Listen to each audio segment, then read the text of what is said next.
In occupied East Jerusalem, Israeli authorities have carried out a new wave of demolitions following Hamas's October 7th terror attacks. During previous Gaza wars, officials had avoided scaling up such demolitions to avoid increasing tensions. But not this time, as DW's Ibrahim reports. This piece of paper turned Mohammed Auda's life upside down. It's an order to demolish his home built without an Israeli permit. He lives here with his parents, wife, and brother's family.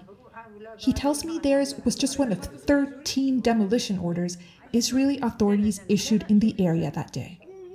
بكل لي يا بتهد البيت يا احنا بنيجي بنهد لك اياه وبتدفع للبوليس والتكاليف الهدم. قلت له احنا ما بنهد بيتنا بايدنا، احنا بدك تهده تعال هده.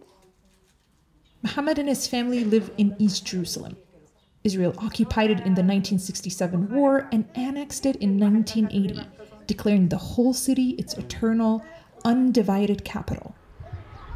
Most of the international community does not recognize this, and Palestinians claim East Jerusalem as the capital of a future independent state.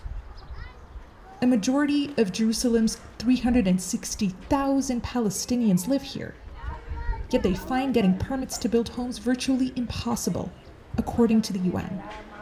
It says Israeli authorities zone little land for Palestinian development while facilitating the expansion of Israeli settlements. That's also the experience of Aviv Tatarsky. He's a researcher at Amim, an Israeli nonprofit that focuses on the Israeli-Palestinian conflict in Jerusalem.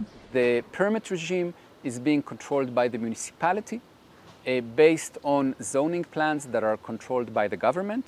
And both these bodies are making sure that the zoning plans do not allow enough permits fitting for the size of the population. And when Palestinian communities in Jerusalem initiate zoning plans, most of the times these are blocked, derailed, rejected. Given this situation, Mohammed did not even apply for a permit. He says he knew he'd never get one. He simply built his house on his land. The penalty for doing that is demolition, which rights groups say Israeli authorities have expanded since the October 7th terror attack. بدهم يفش خلقهم في أي شيء. هم ما بدهم سكان عرب كثير، بدهم يقللوا. هم بدهم يقللوا، وصح لهم ينزلونا كلنا احنا والضفة والأردن، كلنا على الأردن وينزلونا ويشتتونا، ما بيقصروا. That's an accusation that Arieh King, a Jerusalem deputy mayor and settler leader, vehemently rejects. To him, the increase in home demolitions is simply about enforcing the law. He insists permits are issued without discrimination against Palestinian residents. They are lying. It's part of their culture to lie, because they are allowed to lie according to their religion. If the sake of the lying, the reason for lying, it's to fight the Jews. If we wanted really to create an environmental of pushing them out, we will not invest there. They need to say thank you for the standards of life that they have here. For Palestinian anti-demolition activist Fakhri Abu Diab, none of that investment King mentioned is for his community. Standing in the ruins of his home, he says the Jewish settler community living in his East Jerusalem neighborhood of Silwan has no trouble building, while Israeli authorities demolished his house in February. تعرف لما كانوا الجرافة وهي تهدم أنا كنت واقف فوق طاردين النوم. كان كل ضربة تضربها مش في البطون أو في البيت، كانت تضربها هون في صدري وفي قلبي. هذا مو حياتي، ماضي. هذا والدتي اللي كانت هون وخلفتني هون. للعلم تحت الأنقاض في إحدى المواقع هون في صورة لوالدتي وأنا قبل 50 عام اللي لا يمكن ولا بحال من الأحوال إعادتها أو يعني عمل جديد. Aviv Tatarsky's rights group Amim fears this wave of demolitions could spark violence in Jerusalem. He tells me that during Israel's previous wars in Gaza, Israeli authorities often halted demolitions to prevent tensions bubbling over here.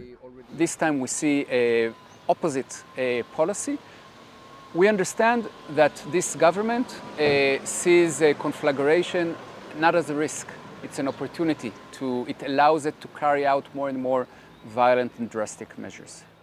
He says that's because this time, a far-right nationalist, Itamar Ben-Gvir, is Minister of National Security, in charge of the police force needed to enforce demolitions. To Jerusalem Deputy Mayor Arieh King, Mr. Ben-Gvir is doing the right thing. We are not demolishing enough in East Jerusalem. When the Minister of the Police, the existing one, Ben-Gvir, when he heard that there's a pile of orders that not being done, and the police is a reason to delay the implement of the orders, so he told the police, stop with that.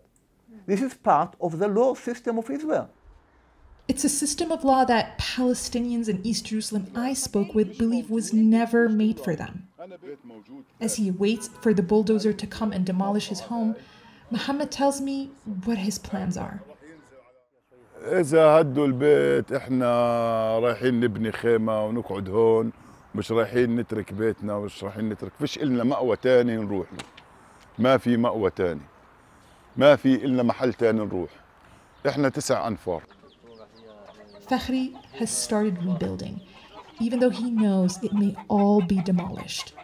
He's even started to plant again, just like his late mother used to.